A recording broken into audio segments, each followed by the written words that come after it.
Good morning, I'm Bruce Corson. And I'm Ronee Hode, and we've been invited to the artist Mellie Cooper's house to begin a series of interviews with island artists and other interesting Nantucket people. Right, Bruce? Exactly, and we have a special treat today because we're getting into Mellie's studio, so you get a good look at what she does.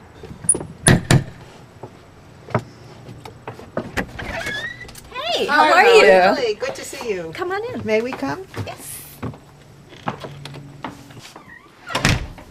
And here we are. Mellie, thank you for inviting us into your home. Well, thank you for coming. It's a real privilege to get to see your studio and spend some time with you. Well, thank you. Could you take us on a tour? I would. I'd love to. Yeah, so pretty.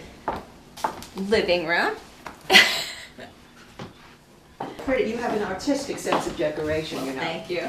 You can see I like color.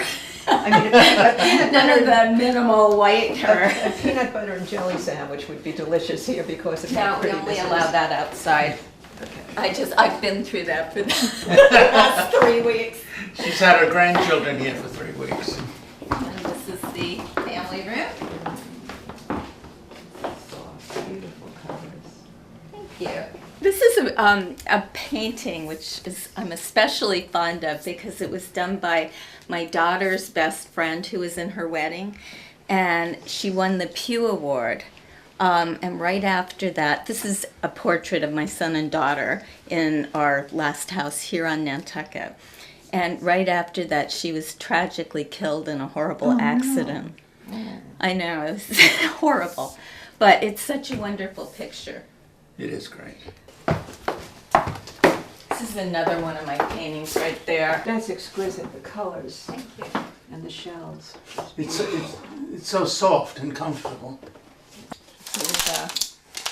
That's his bedroom window, and we wave goodnight to each other. And at night, I leave it up, and then Mellie waves goodnight, and she pulls the Too shade. bad. Jeez, it's just like the Waltons. It really is. But he told me he'd rather Mellie not leave the lights on.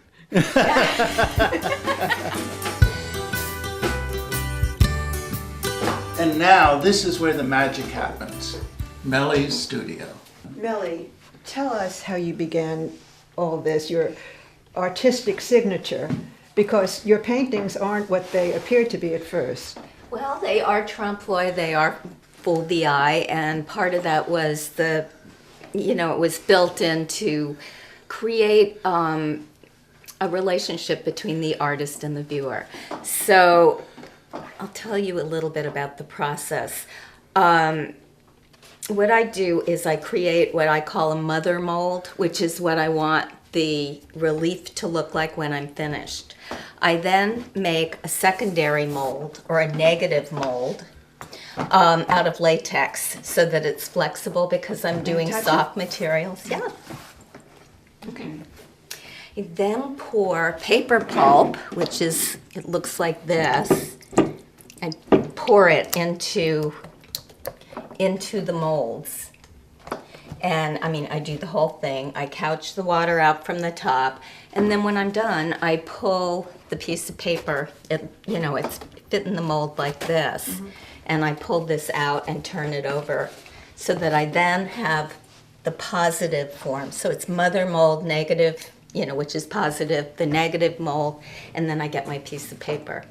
And then I paint on them. Then I create whatever it is I'm going to draw, and I transfer it to the surface.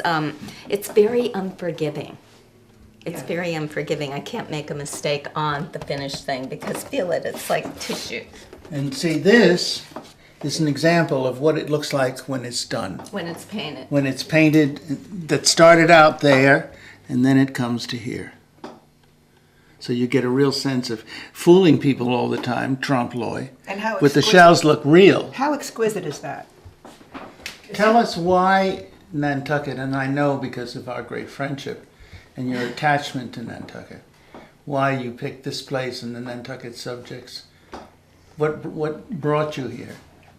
I came here when I was 20 years old because my husband had come here the year before with his former girlfriend, who was, well, anyway. One of those. And he thought I would love it here, and so we came. And I can remember vividly coming on the boat as we're sailing past the island to come into the harbor, thinking, I don't ever want to leave this place. So I have spent my whole life getting here. And now that I'm here, it's really hard to get me to leave.